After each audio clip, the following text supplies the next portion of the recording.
Let's talk about toxic people, not because they deserve our energy, but because learning how to deal with them is one of the greatest acts of self-love and empowerment you can offer yourself.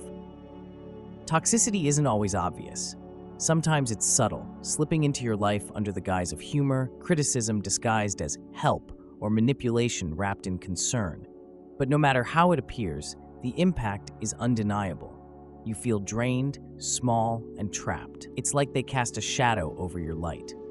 But here's the truth. You have the power to take control.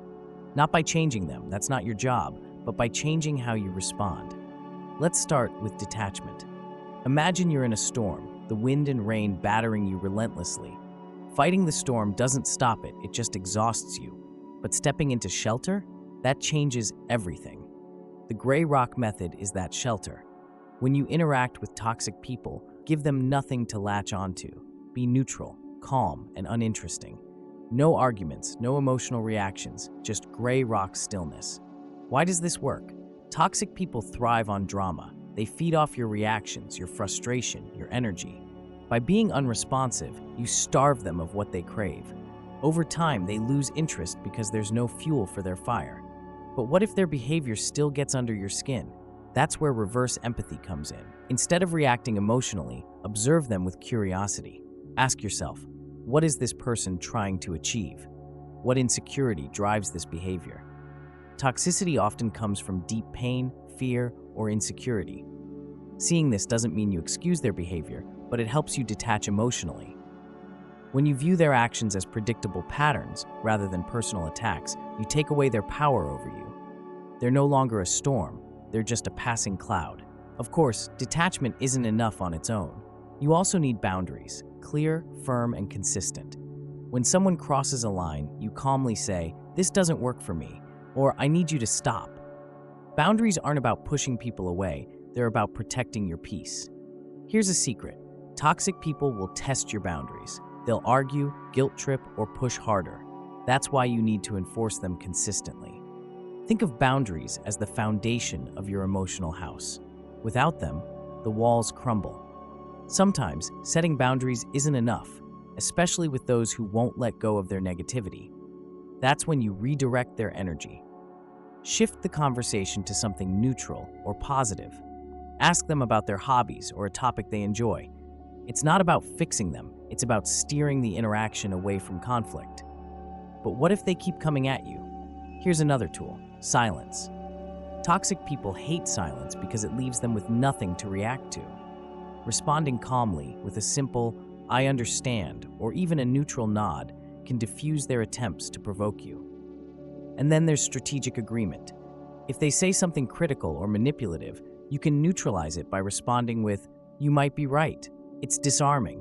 They expect resistance, but agreement takes the wind out of their sails. Protecting your energy is more than just emotional detachment. It's about mental empowerment too. Visualize yourself as unshakable, surrounded by a protective bubble. Imagine their negativity bouncing off you, unable to penetrate your peace. This simple visualization can shift your mindset and keep you grounded during even the most difficult interactions. If someone criticizes you, try reframing it as feedback. Ask yourself, is there anything valuable here? If yes, take it and grow. If not, let it go. Stent. This turns their negativity into an opportunity for your growth. Another powerful tool is taking control of the narrative. Toxic people often twist facts or manipulate situations.